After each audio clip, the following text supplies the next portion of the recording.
Hi class. In this video, we will go over the end of Chapter 2 slides, and we will start Chapter 3 slides, Supply and Demand. So remember we left off reviewing comparative advantage, talking about how Saudi Arabia produces oil for about $6 a barrel, and we do it for about 35 or 45 in the Permian Basin in Texas, depending on if you're Exxon or Chevron.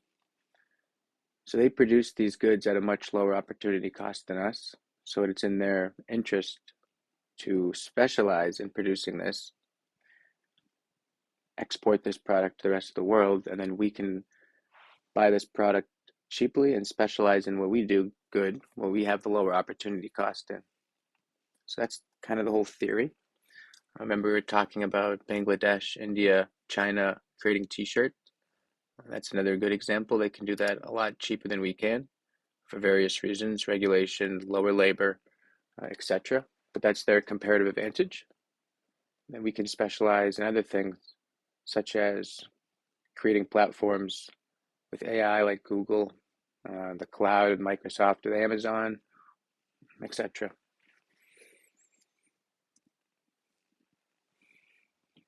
So here's a visual example of the comparative advantage. So here we have a graph. Graph A has Brazil, its production, it's per acre in tons. So you have sugar cane here, and then wheat. And conversely, over here we have the US production with the same goods, the same resources, right? Sugar cane and wheat.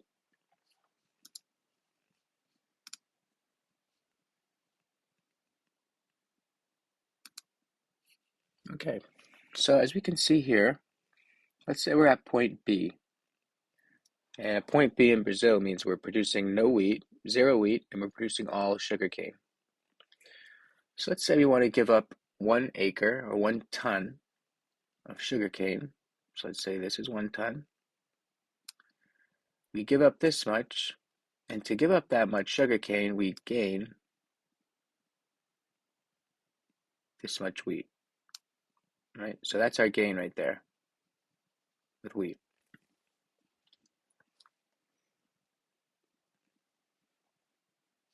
Conversely, if the US is at this point giving up 1 unit, I'm trying to draw the same, looks about similar in length. It's going to be about the same unit. It'd be nicer if they had units here. You can make an easily comparable graph. We just come across here, a parallel. Just try to make this as nice as possible. Ah, wow, look at that. So giving up 1 unit or 1 acre ton of sugarcane results in all this wheat, all that, which is a lot larger than this.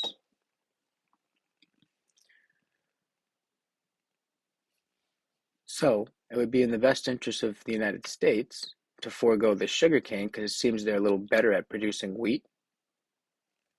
So they specialize in producing wheat when they see this graph, and that in Brazil, they give up the same amount of sugarcane and the gain to wheat is a lot less. So the opportunity cost of sugarcane is lower in Brazil, right? Because your opportunity cost of one is this much right here, right? So this is what you're foregoing. But conversely, the United States is much, much larger. So that's why I would say the US has a comparative advantage in wheat, and Brazil has a comparative advantage in sugarcane. And that's just kind of how we evaluate this. So it has to do something with the slope of the production possibilities frontier.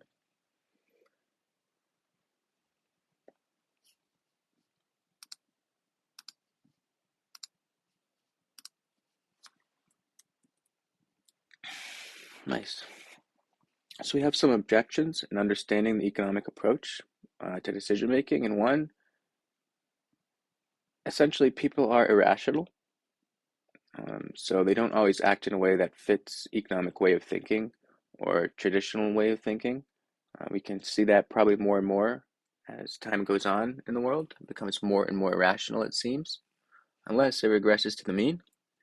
But just know that people are irrational, and it does make it hard to model these decision-making processes in economics. So it's reasonable for a first approximation to analyze them with tools of economic analysis, and then you kind of have different methods to account for individual variation and rationality. It's just high-level probability theory. We won't do much of it in this class.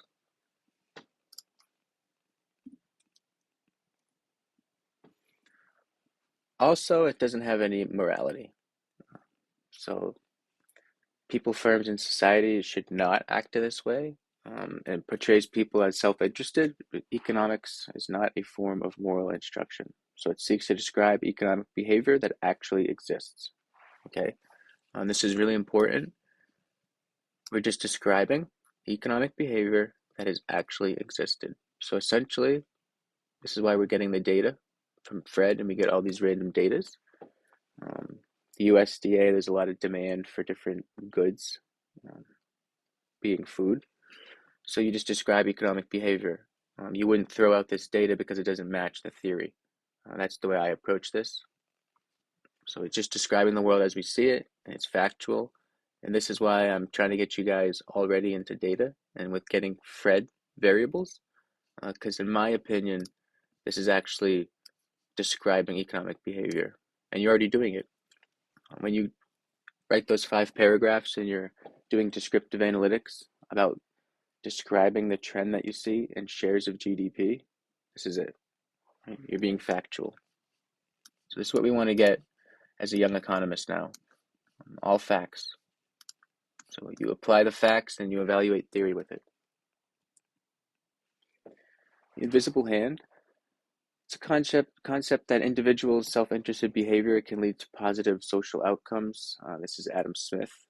So it's essentially the market allocates resources to the best optimal path, given when everyone acts in their self-interest. So when you act in the self-interest, you are actually helping the market find equilibrium, and that's that invisible hand. It pushes supply and demand, right, to match market equilibrium, and this drives competition. It drives efficient allocation of resources, in theory, right? So it's not always efficient. There are some areas where regulation needs to be taken place, but in theory, on the aggregate, right, in average, the invisible hand seems to be a very nice mechanism that just shows the self-interest of individuals will essentially translate into the economy. So it's the economy's best interest, and that's just free market capitalism. That's why essentially it's a free market. Individuals do what they want to maximize their utility. The firms will respond to either match demand, and that's why things are efficient.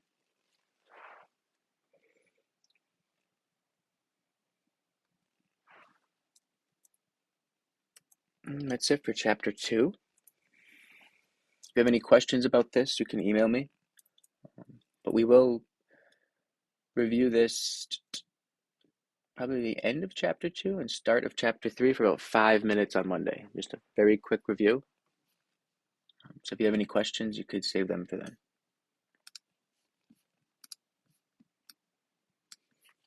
All right. So this is supply and demand. I'm jumping to 3.1. We're just going to do the important stuff. Given this is a macroeconomics class, it's important for you to understand supply and demand, just to build up the aggregate supply and demand model. So we're not getting too deep into micro here with maximizing utility and all the intricacies of Walras's law, but we just have to get the general concept. So demand, it's the amount of some good or service consumers are willing and able to purchase at each price. So it's a schedule at each price. Price is just what the buyer pays for a unit of a specified good or service. The quantity demanded is the total number of units of a good or service consumers are willing to give up at a given price. And you'll see this in the next slide. It'll become very clear. The law of demand, it's keeping all of the variables that affect demand constant. We call it ceteris paribus. in economics, and it's very, very big with any kind of data-driven approach for not only applied econometrics, but linear regression. So when you have a result of one variable, right, so you have a beta coefficient, and you're understanding how x impacts y, the interpretation is that it's holding all other variables constant. So the derivative would be 0. And that's exactly what's happening because there's no x to be put in there. So it's just 0. I treat it as a constant. So that's very important. This is whenever you're shifting demand or shifting supply, all of the variables essentially are held constant. It's ceteris paribus. It's pretty common in economics. You'll get used to that. So what is the law of demand? It says if price goes up, then quantity demanded goes down. If price goes down, quantity demanded goes up. This is essentially for a normal good, I believe. So a normal good is just essentially as income rises, you demand more of it. So I wouldn't really think of this as inferior goods or goods that we're not really interested in. Not inferior, rather, but like cigarettes.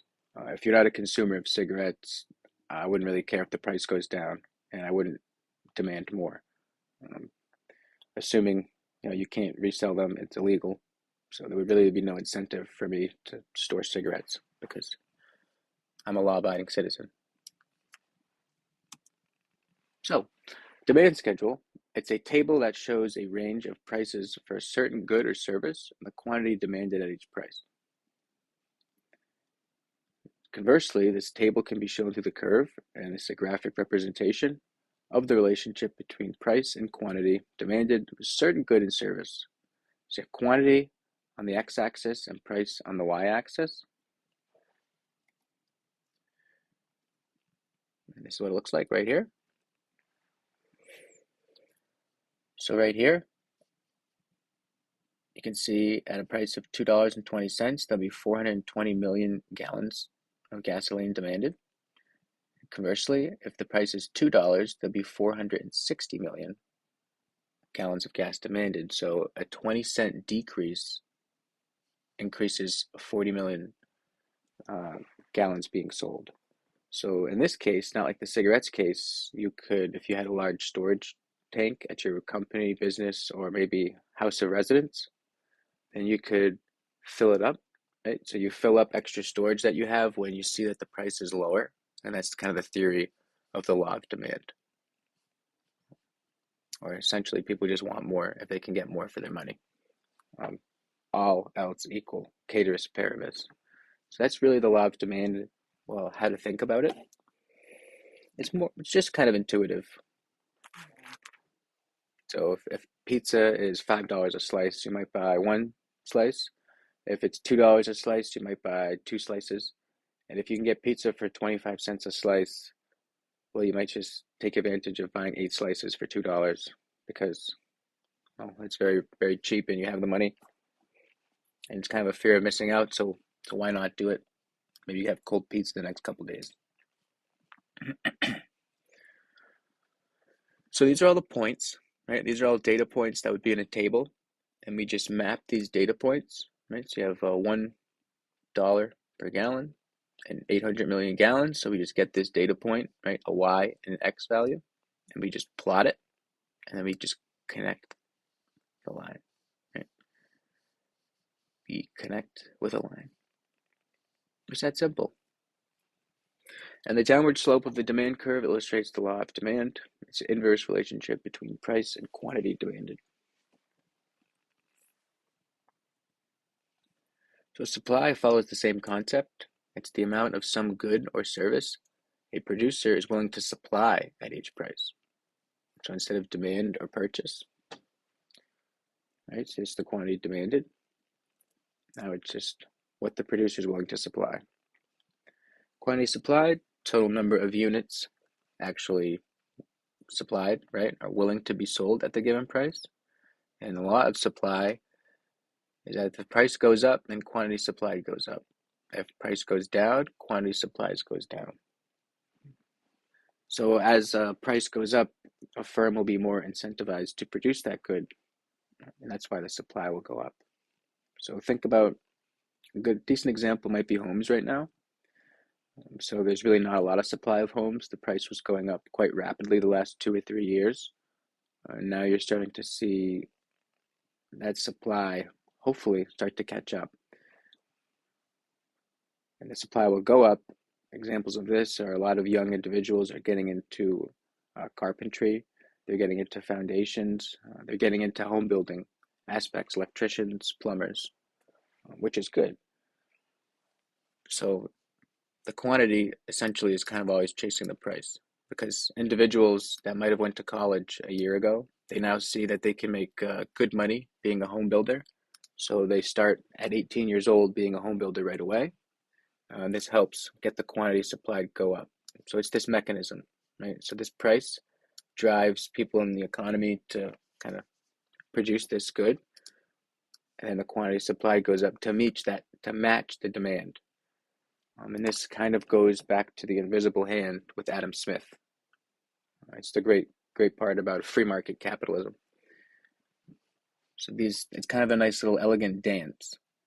Is that people acting in their own interests, they try to capitalize on these price variations or these trends that they can, give themselves more utility, right? So they're maximizing their utility.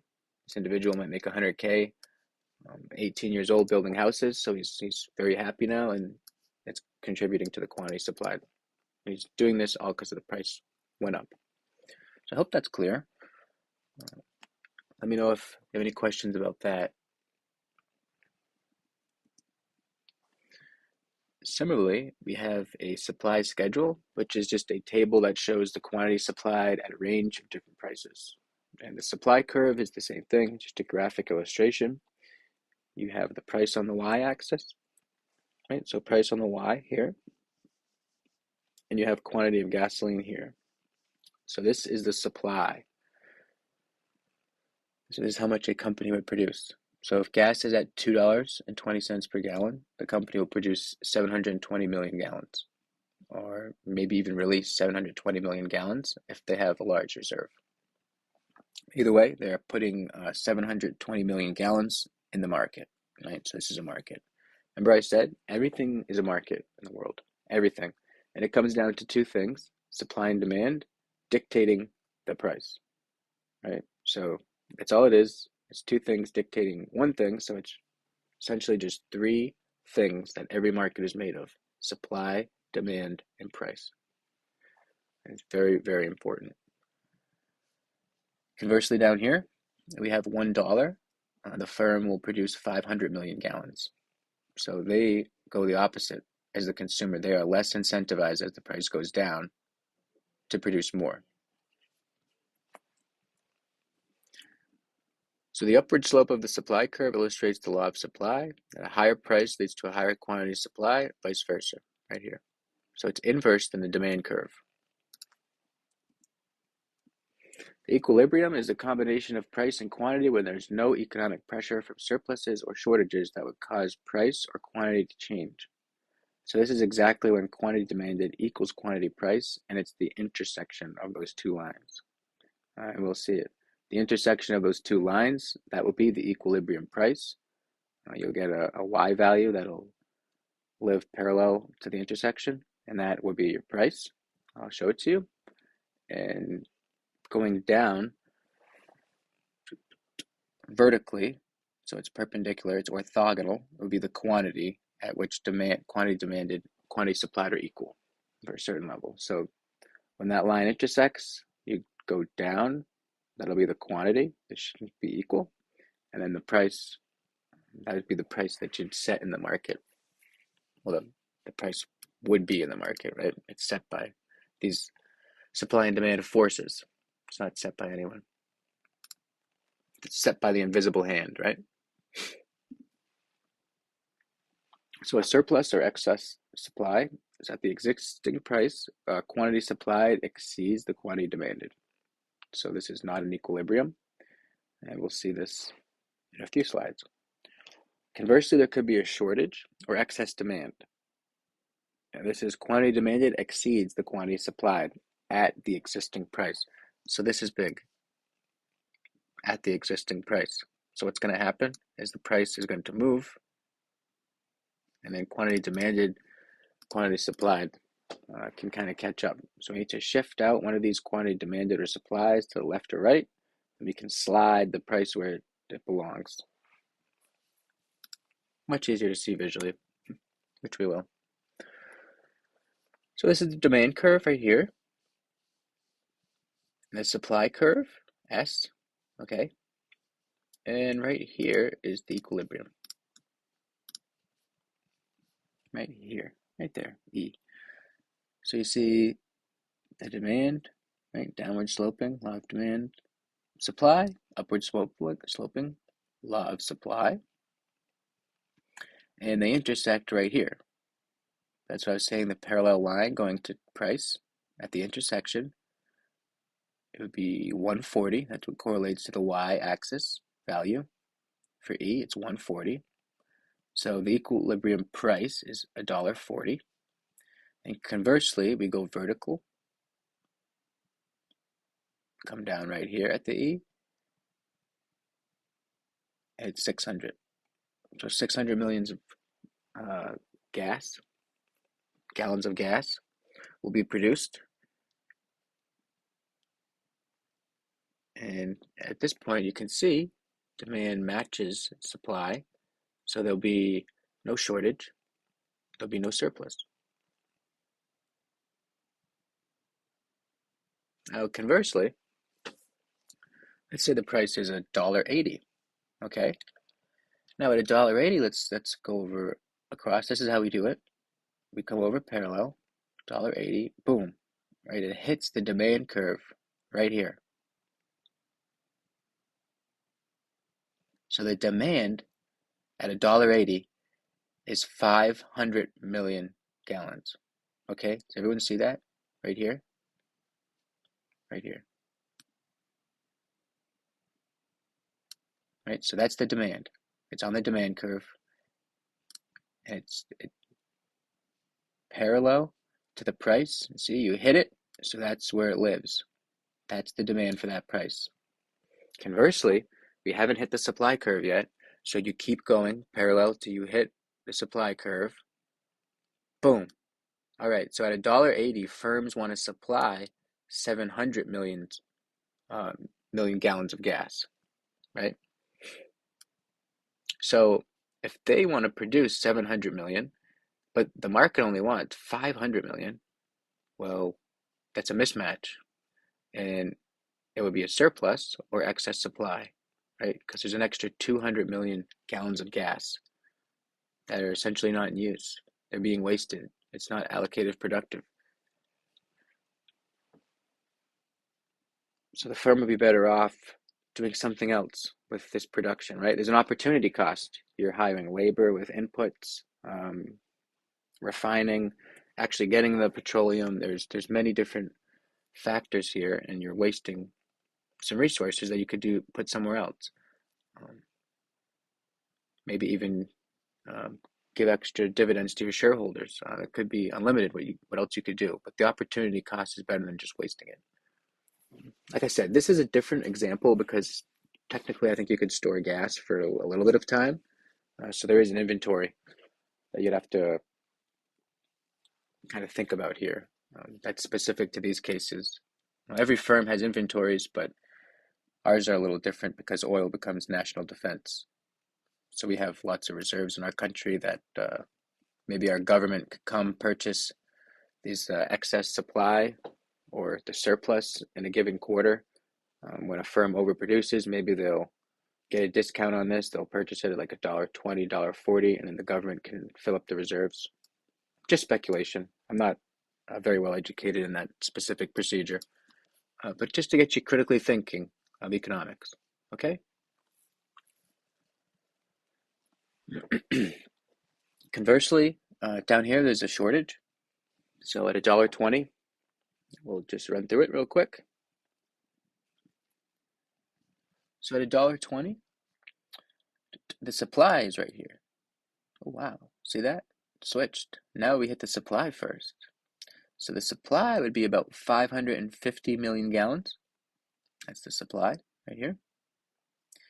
We keep going to reach the demand curve parallel, 700. So the demand is 700 at $1.20, but the supply is about 550. So there's more demand than supply. So what will happen, we'll see this in a few slides. We'll have to achieve an equilibrium rate, right? But right now, at this lower $1.20, there's excess demand or a shortage because there's not enough supply, right? There's not enough gasoline for the demand, so it's a shortage. Kind of similar to what's going on in the housing market, right? There's a shortage, there's excess demand.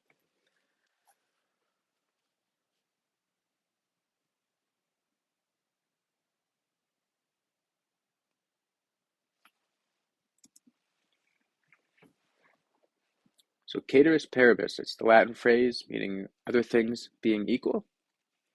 And it's any given demand or supply curve is based on the ceteris paribus assumption. And this is also common, like I said, linear regression applied to econometrics. So here it is. The demand curve can be used to identify how much consumers would buy at any given price. So here we got P naught. See the P0, we call that naught. And then Q naught, Q0, right? So you got P naught and Q naught.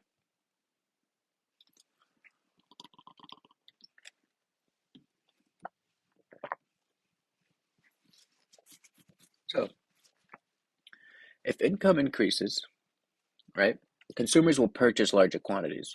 So this is a shift demand to the right. Income increase. Think of that budget constraint that we did. We were talking about chapter 2 and maximizing utility. So your budget constraint, given, right, ceteris paribus, given that the goods stay the same, right? So if the price stays the same, your income, your budget constraint would actually shift right. And so this is kind of a good proxy of that in demand. Your demand would shift right as your income increases, assuming that you're talking about two normal goods. So consumers will purchase larger quantities, pushing demand to the right, and this is figure A, right here. So as you have more money, right, you can purchase more quantities, assuming that the price is still the same. Ceteris paribus, which we already stated in our assumptions. This is why assumptions are so big in modeling. We already stated them, so now we just kind of go through these motions. So here it is, it's a shift to the right. Right? So now it's their new point. At this price, they don't want Q naught anymore, they want Q1 because they have more income. So the demand curve is going to shift to keep up with this. And that's what we see right here. Right? That's signified a lot of times by arrows. So arrows will show a shift in the demand curve. Or conversely, another way to do it is to draw a dotted line. And you can see the second demand, right? And it's labeled D2, right? D1. Here they have D and D prime.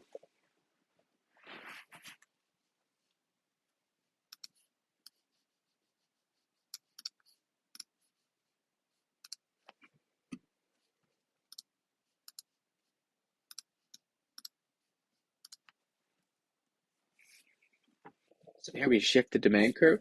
So an increase in demand means that at every given price, the quantity demanded is higher.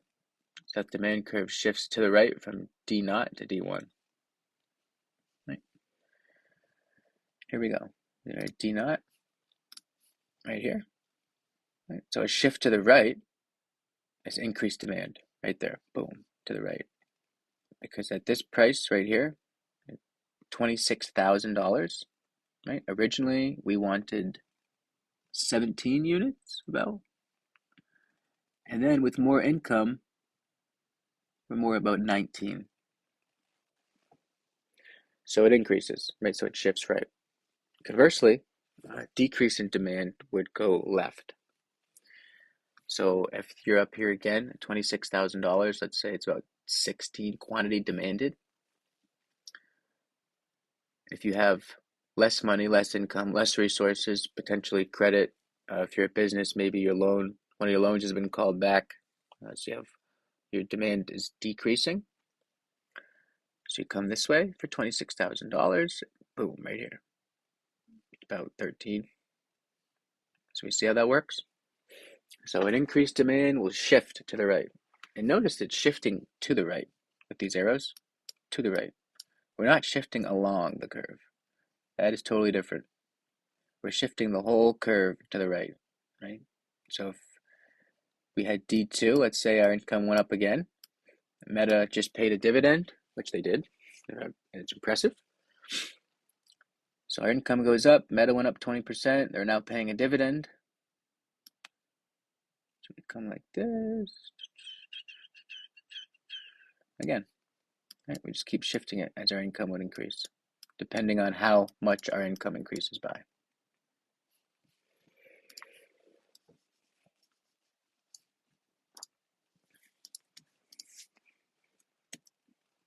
So factors that affect demand. So a shift in demand happens when a change in economic factors cause a different quantity to be demanded at each price. So a big one is income. Another one is changing tastes or preferences. Changes in the composition of the population. It's think more like kind of culture, what cultures demand. Cultures demand different things. They use different ingredients when they cook, right? They have just different preferences right here. It all comes down to maximizing utility when you're changing your preferences. Going back to that. So price of substitute or complement changes. That has something to do with it also. So think that Oreos are on sale 70% off this week. We might see a shift in demand in milk, right? A complement with Oreos. So there'd be more purchased, right? Law of demand. As the price went down, there'd be more demanded for Oreos. And we might see that would actually translate into milk because it's a complement, right? And substitutes work in the opposite directions. So let's say you have hot dogs and hamburgers that you believe are somewhat substitutes. The shift in hamburgers goes down because it's more expensive. The economy is going into recession. Then the shift in demand for hot dogs might actually increase because people still have to eat, right? So that's a decent example of substitutes. And changes in expectations about the future. This was kind of important with COVID. So you saw people stockpiling toilet paper and other essentials. So they were expectations about the future was that they weren't going to have any way, right, to get these goods. That the supply chains would fail, the world would just stop working, everything would halt, which it did temporarily. But the changes in expectations about the future caused a massive shift in demand, which really didn't help out because we'll see the supply was shifting to the left, right? So everyone's staying home from work, the world's locking down, which means less supply, really. Um, and even if they were still working, they had to social distance and use masks, so productivity probably went down. So either way, you're producing less at the company. So that's what really was inflationary during COVID. It was a double whammy. You had less supply chains were a mess, and you had this massive increase in demand due to many different things, fear, expectations about the future, potentially the money printing that was involved with the coronavirus relief packages. It was quite extensive, about $9 trillion in 3 weeks, and they kept printing. So that also contributed to this massive amount of demand chasing supply. So I want you to get used to thinking like this. Get used to thinking like an economist. Even when you're in the finance and accounting world and marketing and sales, it'll serve you. It'll serve your company. How factors affect demand? And here it's just a nice little list of them, right? So there's a shift in greater popularity. I think there's some new trend on TikTok where everyone's buying Invisiwater. or something, right? So it's the new trend. Everyone goes out and buys Invisiwater. It's better than smart water. It's my superpower, that kind of thing. So population likely to buy rises. This could be something like as millennials hit the workforce, um, we see Pokemon merchandise really go up because this is the population that they grew up with, and the population is likely to rise into the labor force now, so they have more income, right? More wealth. So they're shifting demand with this. Their income rises.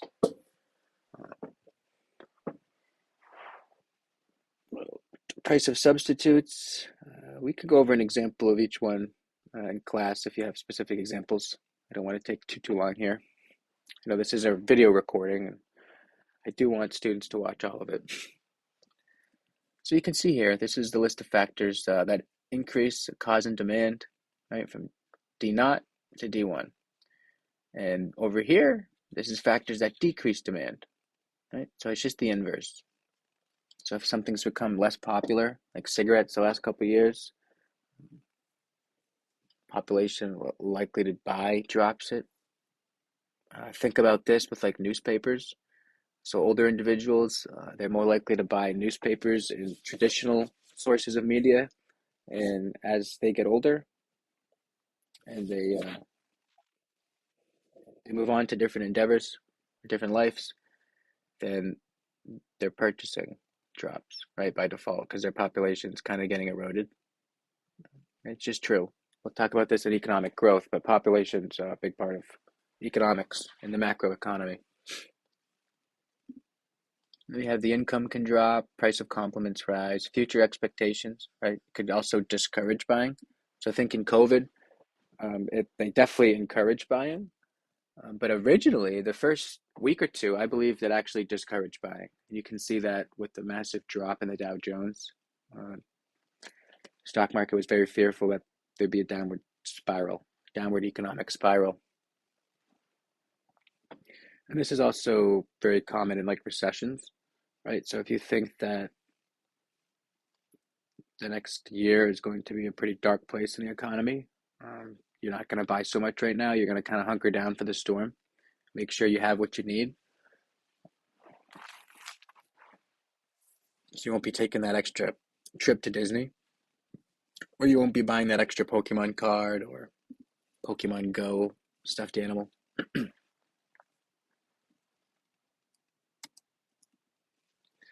So these are the types of goods and services. Well, we have a normal good, and it's a product whose demand rises when income rises, and vice versa. So think of a Tesla. Think of a Hyundai Kona now. So my income will rise, and the demand for my EVs will rise individually, right? So you think of aggregate as the economy. Most people are like this. As their income rises, they'll have more discretionary income to purchase a car or whatever maximizes their utility. Inferior good is a product whose demand falls when income rises, and vice versa. So inferior good is like ramen noodles, right? As I have more money, I am not going to be eating ramen. I ate ramen mostly when I was a grad student. I had no money. Um, so that would be a good example of an inferior good. Right? So you have more money. Another example of an inferior good would be a bus ticket. So as you have more money, like I just said with the normal good, you'd purchase a car. Um, and then demand would fall for bus tickets and things like that. Right? As you have more money, you're less likely to take the bus or public transportation because you have your own sources, own means of transportation. So substitute, it's a good or service that we can use in place of another good or service.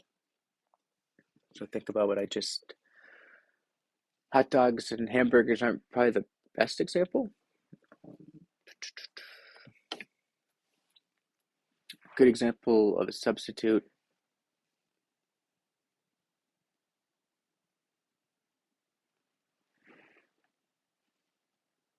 well, I guess you could say it's a pretty bad example, but Tesla and the Kona that I just had, right? Some kind of cars because they both can kind of go in place of another. Not really a good example because they're quite different. One's a luxury and one's kind of more getting from good A to B. So compliments, I really like the milk example. Also, peanut butter and jelly. So you think of these things that you quite frequently eat together, bagels and cream cheese. So things that you commonly use together, so you purchase them together, right? You enhance consumption of one other through one consumption.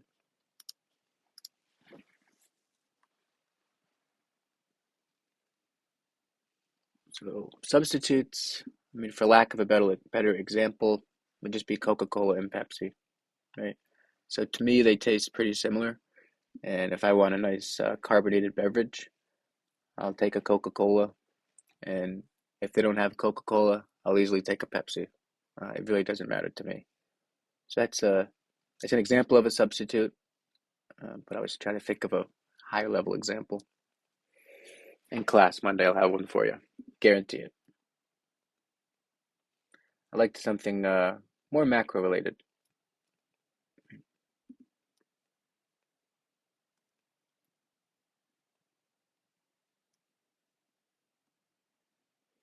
So the supply curve can be used to show the minimum price a firm will accept to produce a given quantity of output. Right. So now we're on supply. Important. So this is going to be showing you how the supply curve will shift now. Right. So we have P naught again, and you have Q naught, and now we have a supply curve. It's going up the opposite direction of the demand curve, which is sloped down.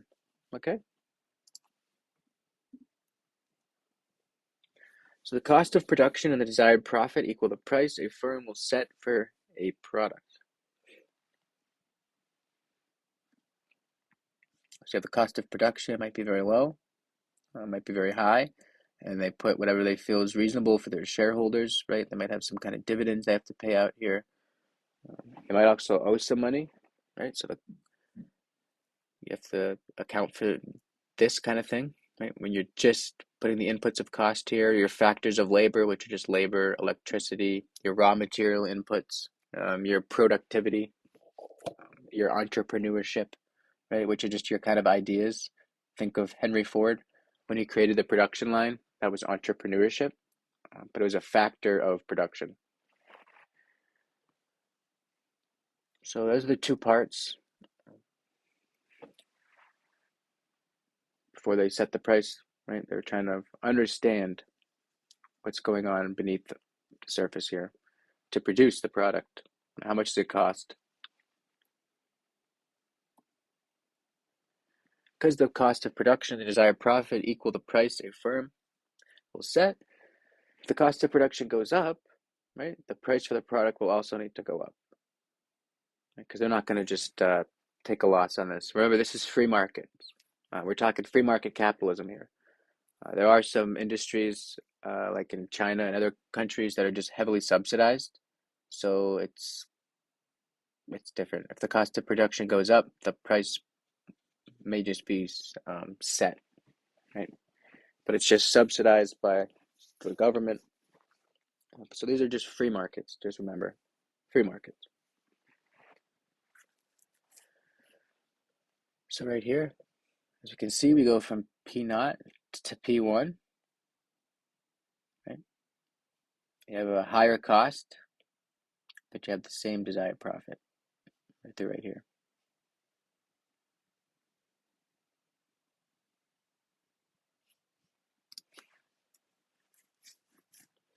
So shifting the supply curves, when the cost production increases, the supply curve shifts up to a new price level. So this is kind of shifting, I'd say, a little bit to the left. So I just like to keep things homogeneous. When I think of demand, it's left to right.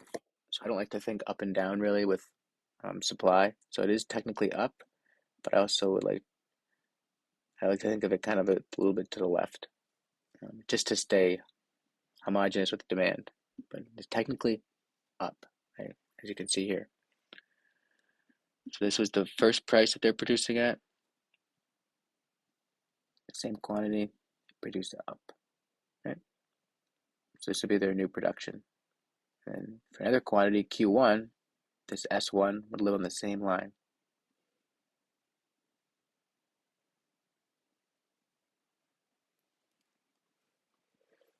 So, like I said, it's pretty intuitive. As cost of production increases, they're going to have to increase the supply curve, right, to keep up with the price. It's not saying that this is going to be the market price, because the market price will be dictated by this demand curve, right? The market sets that.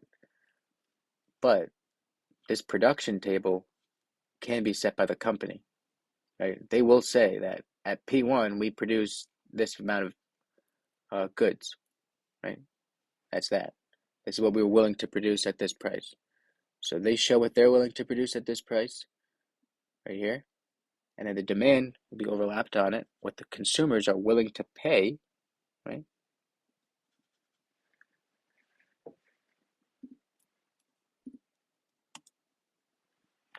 Shifting the supply curve. So decreased supply means that at every given price, the quantity supplied is lower. So that the supply curve shifts to the left from S naught to S1. So right here, S naught to S1. So it's decreased supply, right? Now we're going to the left. That's what I like. Not a huge fan of up or down. I like shifting the supply curve, right? Before we're talking about changing the price. But this is just calculated by the company. Remember, this is not the market price. The market price is dictated by supply and demand, right? Equilibrium forces, that invisible hand. This is just understanding the cost of production and finding out the supply curve. Now we get into shifting the supply curve, and decreased supply means that at every given price, right, it's lower. So like I said, right here,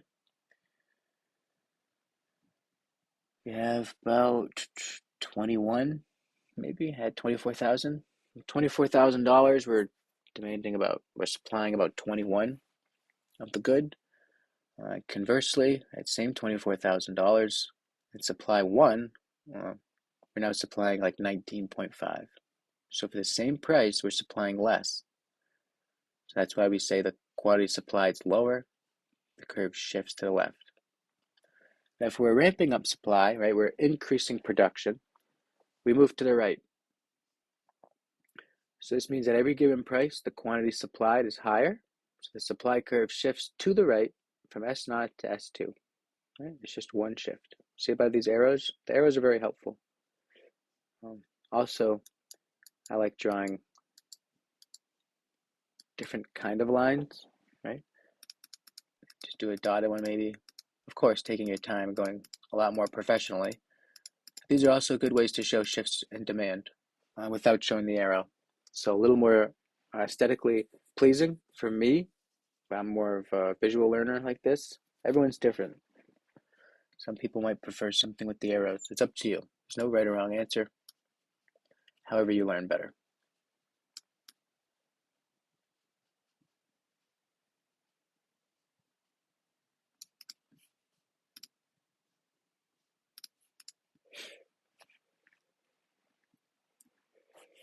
So yeah, increased supply. Let's say right here we're down at 16,000, producing 11.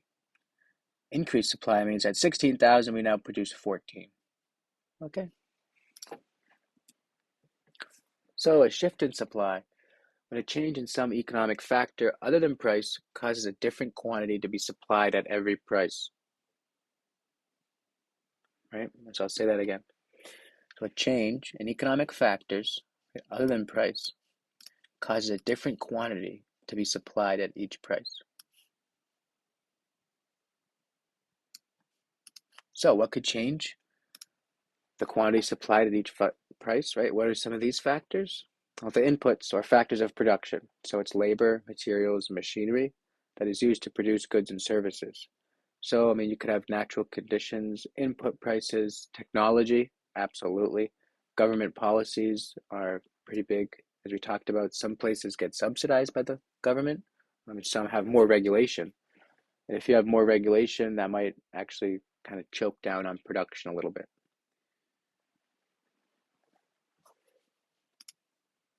So a decent example is, let's say, well, we already talked about it in class, but inputs for oil, right? Your oil is an input price for almost all companies.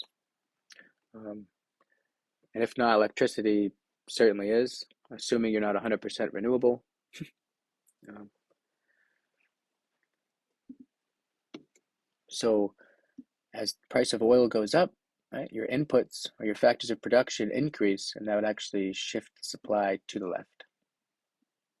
Conversely, if oil goes down, you can now produce more with the same amount because you have more of an input, or or you can, let's say you need 3 gallons, you just buy your 3 gallons. Now it's $1 cheaper, so you have an extra dollar for labor or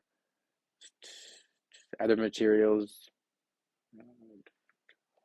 you know, bonuses, right? You could maybe invest in technology.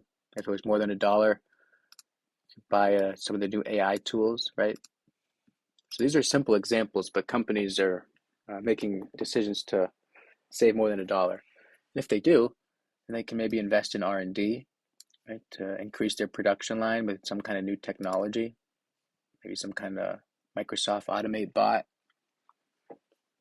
So there's many different factors of production that influence the shift in supply.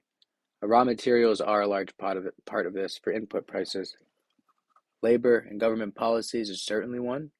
So think about like GM, when that UAW union about 4 months, 3 months ago, right? They're asking for more money, and it's all different policies, not specifically from the government, but unions. That certainly inputs production, right? Because your labor is asking for more money.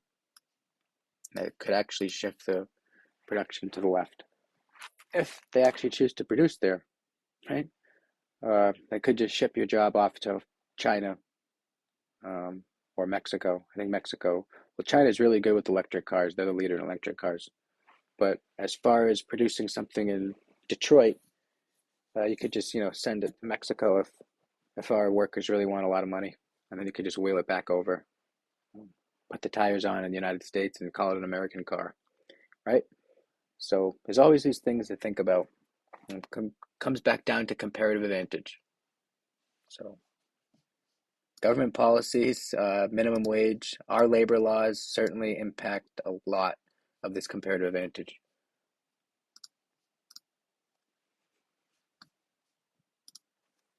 And so does technology, right? That's why we let, like I said, Bangladesh and India produce T-shirts. We'll focus on the AI and the technology, and um, it's all important. We need clothes, right? So I don't want to say the important stuff, but the stuff that could change the course of humanity. I'll put it that way. Right? It's a revolution right now. It's happening with AI and technology and data. So factors affect supply. These are kind of just what we went over. Maybe we'll have an example of this Monday in class. So I'll pull up a student. I'll go to the attendance sheet. Um,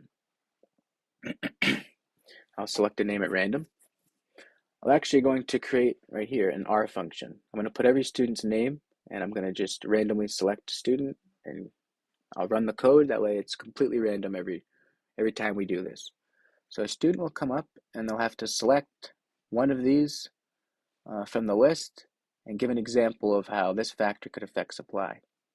And another student will come up over here, the decrease, and go through one of these examples. So if you're watching this video, start thinking of examples. It'll be your advantage, right?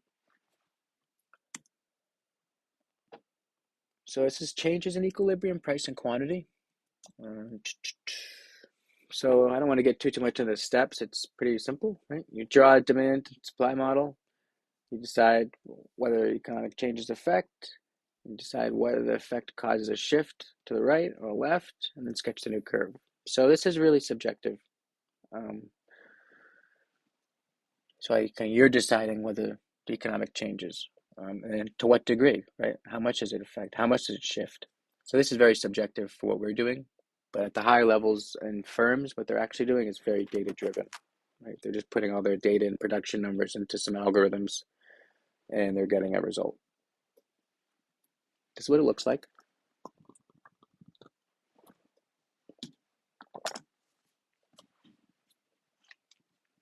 So we can see here is our supply, supply naught, supply one, right here.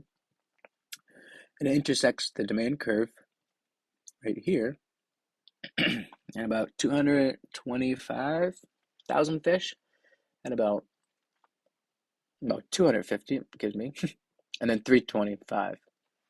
So right here, 325, and then 250 quantity. All right.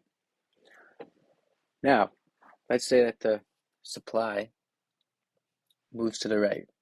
So what does this mean? It means that production's increasing. Well, let's try to think of what factors could be driving this. Well, maybe the price of oil went down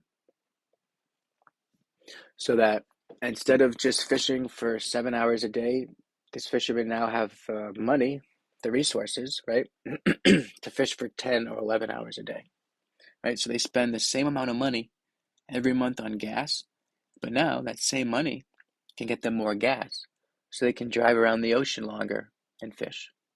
Conversely, I know there's regulation from government about how much fish you can catch.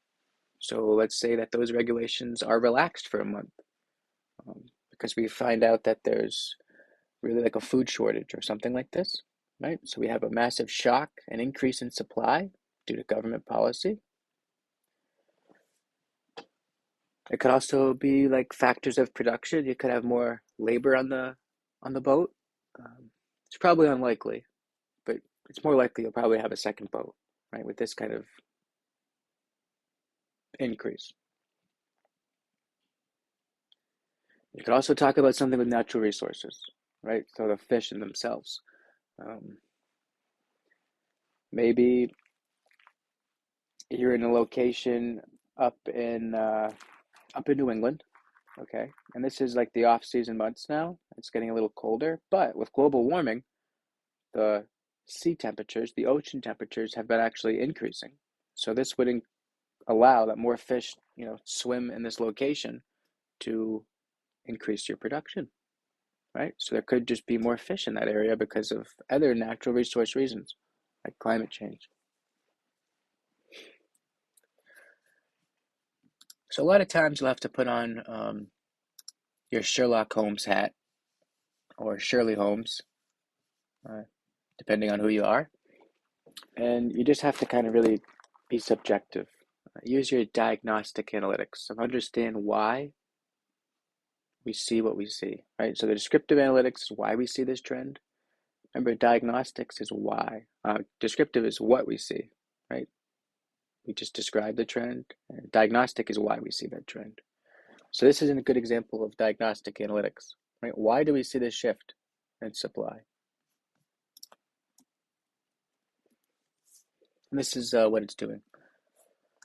Let me just give an example, and then we'll end for today, and I'll pick this up next class. So this would be a shift in equilibrium. So this is our new supply, right? So I just mentioned all those different reasons that the supply could shift potentially. Let's say one of them actually was realized, okay? So this is our new supply now. Absolutely, you can just throw this out, right? That's old. Forget about it. Just remember that right here is where we were. That was our previous equilibrium with this old supply. But this new supply is coming in. So here it is. And where does it intersect on the demand curve? It intersects the demand curve right here. It's that simple. It's that simple.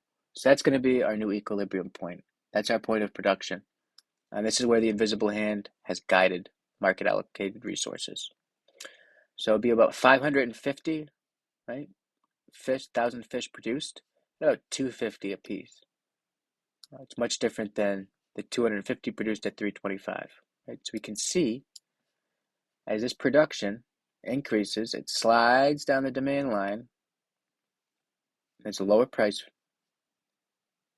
and higher quantity. So absolutely, society is very happy with this. As we can see, right, individuals can now eat more for less. That's it for today. We'll continue this and probably start GDP in the macro perspective on Monday. But there's no rush now that we have postponed assignment 1. So there's no rush really to get GDP done by Monday because the project is not due imminently, essentially. So reach out if you have any questions. I'd be happy to answer them. I hope you enjoyed this video and just start thinking about examples. Right? So think of good examples like this and then kind of walk through different steps of what could shift it out, what could shift it in, and go to different industries, right? So then go back to the oil and think what could change the oil right here, right? What could change gasoline demand or supply? And just critically think about this. It's a good exercise to really get you thinking.